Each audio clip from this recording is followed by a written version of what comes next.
بسم الله الرحمن الرحيم. تخيلوا الثلاث ستات دول بيتضربوا في مدخل عمارتهم، واللي بيضربوهم الاتنين دول مأجرين عندهم شقة. انتوا متخيلين؟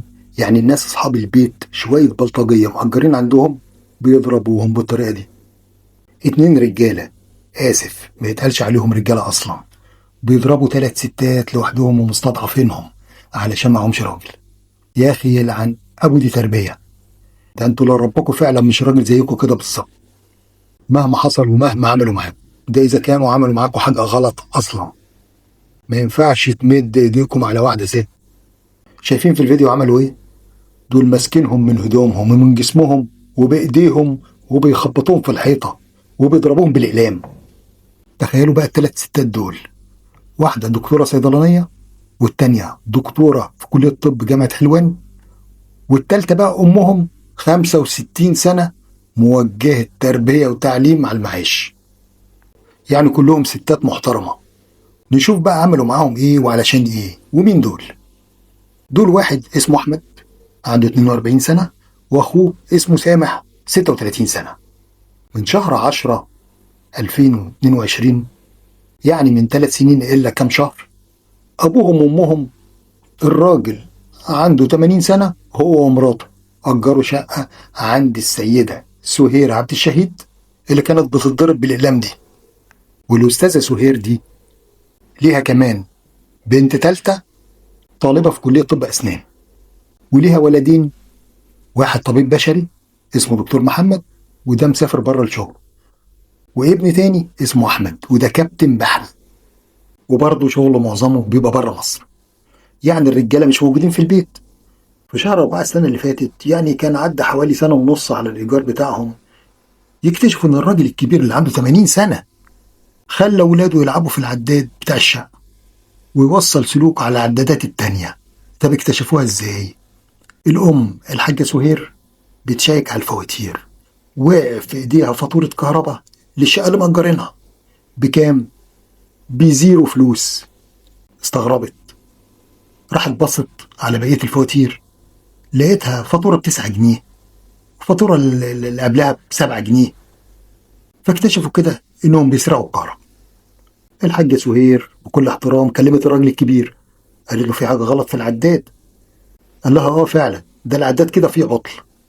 بيستهبل طبعا. فراحت مبلغة الكهرباء وقالت لهم تعالوا شوفوا العداد احتمال يكون بايظ. الكهرباء طبعا اخدت العداد اللي هو القديم، واللي يعرف او اللي ما يعرفش اي عداد بيبوظ من العدادات القديمة الكهرباء بتاخده بايظ مش بايظ بتجيب عداد جديد كارت، يعني مسبوق الدفع. الراجل اول ما عرف كده اتجنن. ليه؟ لانه كان بيدفع 6 جنيه 8 جنيه 0 جنيه. وكمان الفترة اللي شالوا فيها العداد الكهرباء هيئة الكهرباء دفعته حاجة اسمها ممارسة كهرباء. ومن هنا ابتدى الخلاف. الراجل ما كانش عايز يدفع الممارسة، بعدها بطل يدفع الإيجار. عيني يا عم انت بتعمل كده ليه؟ بتعند ليه؟ ده انت راجل حرامي وكنت سارق كهرباء. زعلان قوي انهم اكتشفوا ده، وخصوصا ان العداد باسم الحاجة سهير. يعني لو حصل في الأمور أي حاجة الحاجة سهير هي اللي هتشيل الليلة، ودي سرقة كهرباء يعني فيها حبس حضرتك، دي جناية. المهم بطل يدفع الإيجار لمدة 4 شهور. الحاجة سهير رفعت عليه قضية، راح الراجل يتحايل عليها ودفع لها الفلوس وخليها تكلم المحامي يروح يتنازل القضية، وفعلا ده حصل.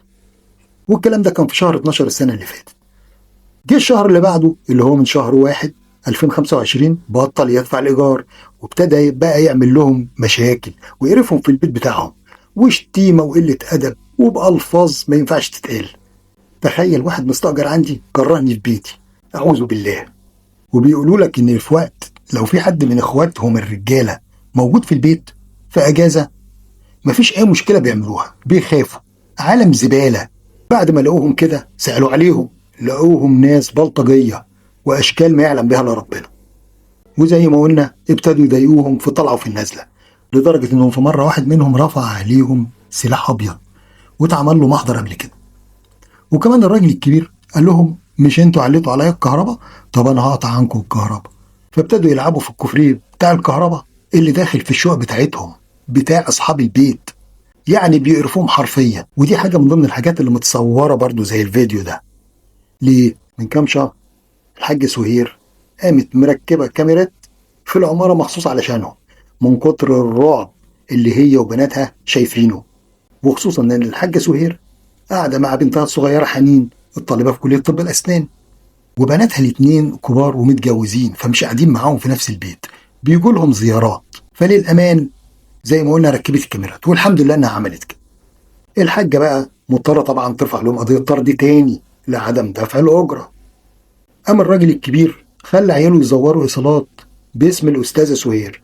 هي طبعا أول محامي قال لها كده قالت له لا اطعن بالتزوير في الإيصالات. وكان المفروض المحامي يطعن بالتزوير يوم الخميس اللي فات اللي هو 10/7، واللي هو قبل الواقعة بيوم. أحمد وسامح ولاد الراجل الكبير راحوا مخبطين عليهم وهددوهم، وقالوا للست الكبيرة إياك تطعني بالتزوير، هو أنت عايزة تحبس أبونا؟ إحنا بقى لو المحامي بتاعك بكرة عمل كده مش هتقعدوا في بيتكم تاني. طبعا مفيش فرصة قدامهم إن هم يمشوهم غير إنهم يطعنوا بالتزوير، حقهم ما بيدفعوش بقالهم 6 أشهر. وبالفعل المحامي عمل كده يوم الخميس. يوم الجمعة بقى اللي اتصور فيه الفيديو ده قبل العصر كده، هم كان عندهم مناسبة على المغرب، الأم وبناتها. الأم نزلت علشان تروح مشوار كان معاها شوية حاجات. سامح بقى اللي عنده 36 سنة منعها من الخروج. الست مش عارفة تعمل ايه، حاولت تجري عشان تفتح الباب، ابتدى يزعق لها ويزقها زي ما انتم ما شفتوا. بنتها آية ودي اللي هي الدكتورة الصيدلانية فوق سمعت الزيطة، راحت نازلة بتصوت، شايفة امها بتتبهدل، فراح نازل فيها ضرب، وضربهم هما الاتنين لدرجة انه بقى يخبطها في الحيطة وبهدلهم وقلع عليها الحجاب. اختها التانية الدكتورة ايمان سمعت الزيطة برضه فوق، وهي نازلة على السلم تقابل مين؟ تقابل الاخ التاني احمد اللي عنده 42 سنة. راح ضاربها في بطنها، وهي طبعا وقعت على الارض وجريت تدخل شقتها تاني، وهي مش فاهمة فيه ايه. كل ده على السلم وكل ده ما تصورش. احمد بقى بعد ما ضرب الدكتورة ايمان راح نازل مع اخوه تحت وفضل يضرب الست الكبيرة بالاقلام. ايمان بقى استجمعت قوتها ونزلت تنجد امها واختها. نزلت واحمد وسامح قاعدين يضربوا فيهم هما التلاتة. الست الحمد لله وهم واقفين قدرت تفتح الباب الازاز بتاع العمارة ده في وشهم زي ما احنا شايفين كده.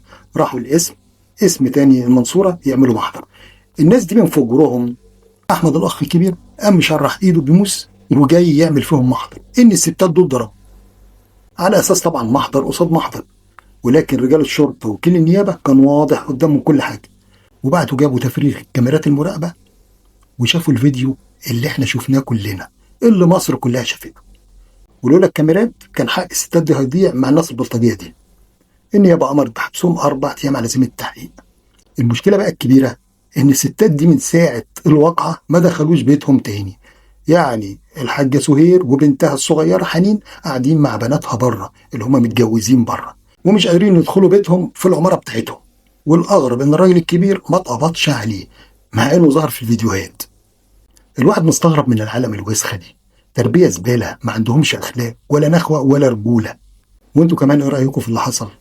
يا ريت اللي معدي على الفيديو يقول لنا في التعليقات رأيه في الناس دي، ويا ريت اللي مش مشترك يشترك ويدوس لايك، ونتابع مع بعض مستجدات القضية.